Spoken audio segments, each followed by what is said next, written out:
Let's start with the topic chemical thermodynamics. बोर्ड्समध्ये chemical thermodynamics या चॅप्टरचं वेटेज 4 ते 6 मार्कांचं आहे. आता इथं मी काही एक्झाम्पल्स लिहिलेली आहेत. ही एक्झाम्पल्स बघूयात आपण आणि मग थर्मोडायनॅमिक्सच्या डेफिनेशनकडे जाऊयात. त्याच्या आधी थर्मो या शब्दाचा अर्थ सांगते. थर्मो म्हणजे हीट. बघा, ही एक्झाम्पल्स बघितल्यावर तुमच्या एक गोष्ट लक्षात येईल. त्याच्यातलं फर्स्ट एक्झाम्पल बघा, conversion of liquid water into vapour. त्याच्यानंतर second example, conversion of solid ice into liquid. या ट्रान्सफॉर्मेशनसाठी आपल्याला हीट सप्लाय करावी लागते, राईट. लिक्विड वॉटरचा फॉर्म्युला काय, H2O, आणि वेपरचा पण फॉर्म्युला काय राहतो, H2O. Same here, formula remains same in reactant and products. So this type of transformation are called physical transformations, physical changes असं म्हणतो आपण त्याला, बरोबर. मग आता सेकंड बघा, हे example third, burning of carbon to form carbon dioxide. कार्बनला आपण बर्न करतो म्हणजे हीट सप्लाय करावी लागते त्याला, कंबशन म्हणजे त्याचा कार्बन डायऑक्साईड फॉर्म होतो. किंवा in dry cell there is conversion of chemical energy into electrical energy. हे सगळे वेगळी ट्रान्सफॉर्मेशन आहे ज्याच्यामध्ये हीट सप्लाय होते, बरोबर. आता एक कॉमन एक्झाम्पल जर का घ्यायचं म्हटलं तर मॅटरच्या 3 स्टेट्स आहेत. मॅटरच्या 3 स्टेट कुठल्या कुठल्या, मॅटरच्या 3 स्टेट सॉलिड, लिक्विड आणि गॅस. मॅटर म्हणजे काय, how will you define matter. 9वी-10वीच्या मुलाला डेफिनेशन विचारली तर त्याला पण सांगता येईल.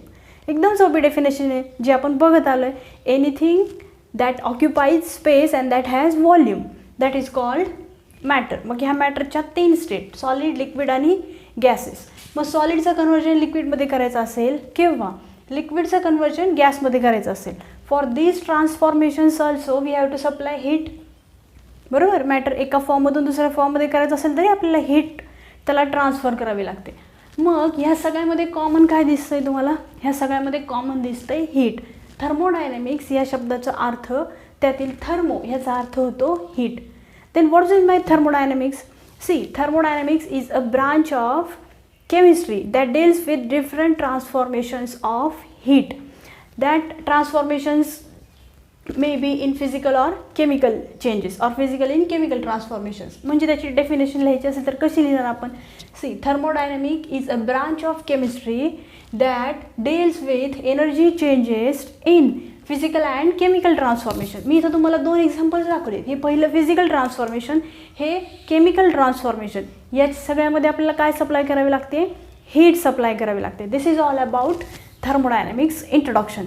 Now we will start with basic concepts that are used in chemical thermodynamics. मग थर्मोडायनॅमिक्समध्ये काही बेसिक कन्सेप्ट्स यूज होतात. कुठल्या कुठल्या कन्सेप्ट्स असतात त्या, ही डेफिनेशन राहू देते, एक्झाम्पल रफ करते.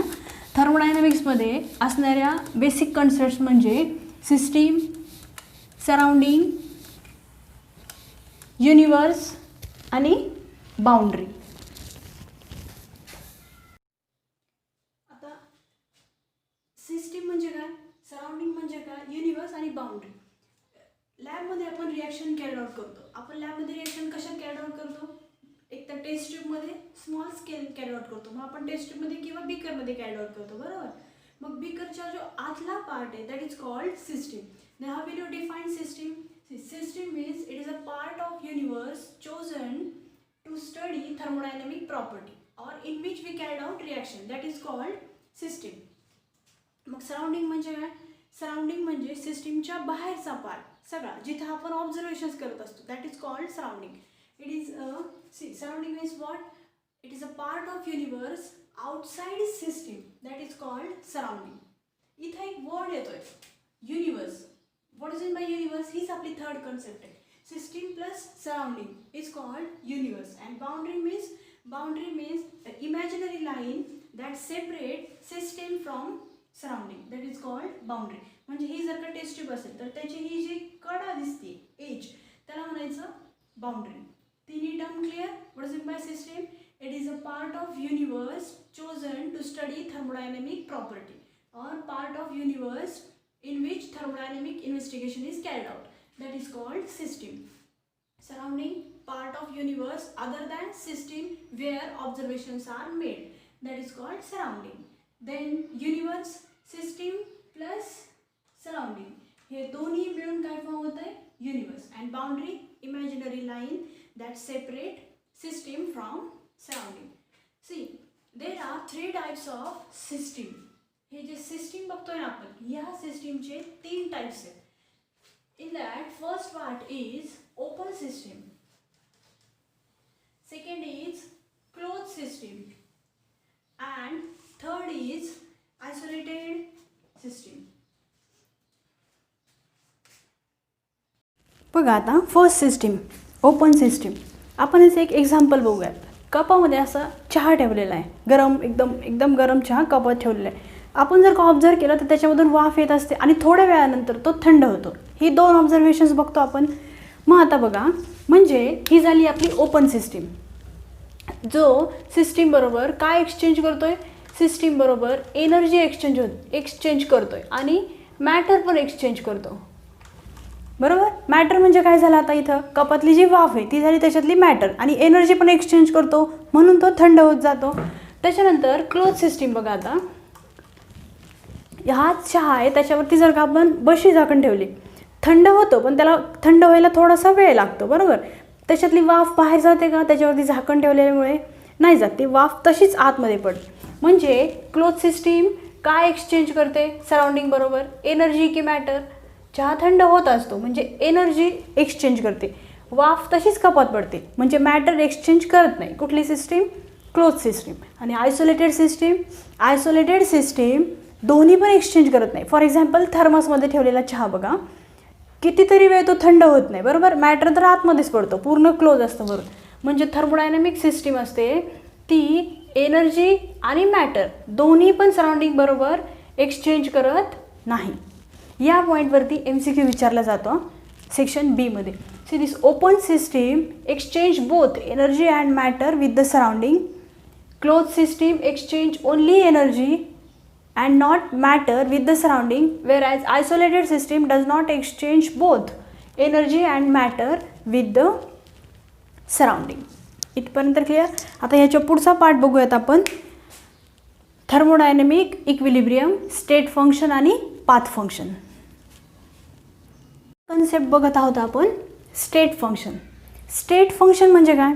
बघा, तुम्हाला जर का तुमचा एखादा फ्रेंडचे कॅरेक्टरिस्टिक डिस्क्राईब करायची असेल दुसऱ्या फ्रेंडला, तर तुम्ही कसं डिस्क्राईब करता? तो खूप हुशार आहे, मेहनती आहे, he is very studious, right. हे त्याचे काही कॅरेक्टरिस्टिक्स आहेत असं आपण डिस्क्राईब करतो. तसं आपल्याला एखादी सिस्टीम जर का डिस्क्राईब करायची असेल तर आपल्याला काही फिजिकल पॅरामीटर्सची हेल्प घ्यावी लागते. मग फिजिकल प्रॉपर्टी कुठल्या कुठल्या असतात? प्रेशर असेल, टेम्परेचर असेल, व्हॉल्यूम असेल किंवा नंबर ऑफ मोल्स असतील. बरोबर. मग आता ही सिस्टीम बघा, ज्याचं प्रेशर P1 आहे, ज्याचं टेम्परेचर T1 आहे, व्हॉल्यूम V1 आहे, नंबर ऑफ मोल्स N1 आहे. सुरुवातीची ही स्टेज आहे म्हणून याला म्हणतात इनिशियल स्टेट. आता त्याच्यामध्ये काही आपण या व्हेरिएबल्समध्ये काही थोडेफार चेंजेस केलेत आणि मग ती सिस्टीम दुसऱ्या स्टेटला जाऊन पोहोचली, ज्याला आपण म्हणतोय फायनल स्टेट. जिथं या स्टेटचं टेम्परेचर झालं आहे T2, जिथं त्याचं व्हॉल्यूम झालं आहे V2, जिथं प्रेशर झालं आहे P2 आणि नंबर ऑफ मोल्स झालेत N2. म्हणजे ही स्टेट काय झाली? चेंज झाली. Change of state from initial state to final state. This is called state function. Then how will you define state function? Any property whose value depends on current state of the system and does not depends on the path of the system. They are called state function. State function म्हणजे सिस्टीमच्या अशा property आहेत ह्या ज्या फक्त initial आणि final स्टेटवरतीच depends असतात, सिस्टीमच्या पाथवरती डिपेंड नसतात. That are called state functions. त्याच्याबरोबर ऑपोजिट पाथ फंक्शन. हे कशावरती डिपेंड आहे? फक्त स्टेटवरती डिपेंड आहे, इनिशियल आणि फायनल स्टेटवरती डिपेंड आहे, पाथवरती डिपेंड नाही आहे. आणि path function, it is a property of system which depends on path of the system and does not depends on initial and final state of the system, are called path function. फक्त सिस्टीमच्या पाथवरती depend आहे. For example बघा, work done. वर्कची definition काय होते? Work म्हणताना work लिहिताना W लिहायचा, स्मॉल w. वर्कची डेफिनेशन काय होते? Force into displacement. Displacement for example आता हा पेन डिस्प्लेसमेंट होते फॉरवर्ड डिरेक्शनमध्ये असेल किंवा अपवर्ड डिरेक्शनमध्ये असेल, दोन्ही पण काय झालं, वर्क डन झालं. जितकं पाथ आपण लेंदी करणार तितकं वर्क डन वाढणार, बरोबर. सो ही वर्क कशावरती डिपेंड आहे, पाथवरती डिपेंड आहे. Therefore it is path function. आणि state function depends only on initial and final state of system. आणखीन एक कन्सेप्ट येते इथं, थर्मोडायनॅमिक इक्विलिब्रियम.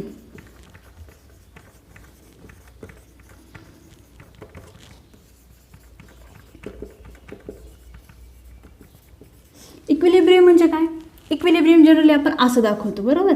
या दोन ॲरोनी दाखवतो आपण, डबल हेडेड ॲरोनी, इक्वली असतात हे. ह्याचा अर्थ काय होतो, ह्याचा अर्थ होतो rate of forward reaction is equal to rate of backward reaction.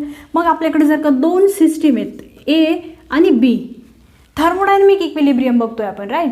मग एचं टेम्परेचर जास्त असेल आणि बीचं टेम्परेचर कमी असेल, तर हीट कुठून फ्लो होईल, heat always flow from high temperature to low temperature. A पासून बीकडं हीट फ्लो होईल. ह्याचं टेम्परेचर जर का 400 आहे केल्विन आहे आणि ह्याचं टेम्परेचर जर का 200 केल्विन आहे, तर हीट कुठून फ्लो होईल, आत्ता मी सेंटेन्स सांगितलं, heat always flow from higher temperature to lower temperature. म्हणजे ए पासून बीकडं फ्लो होईल.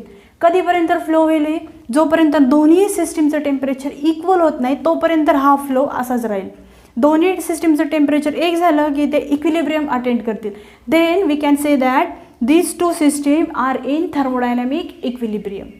कन्सेप्ट क्लिअर इथपर्यंत.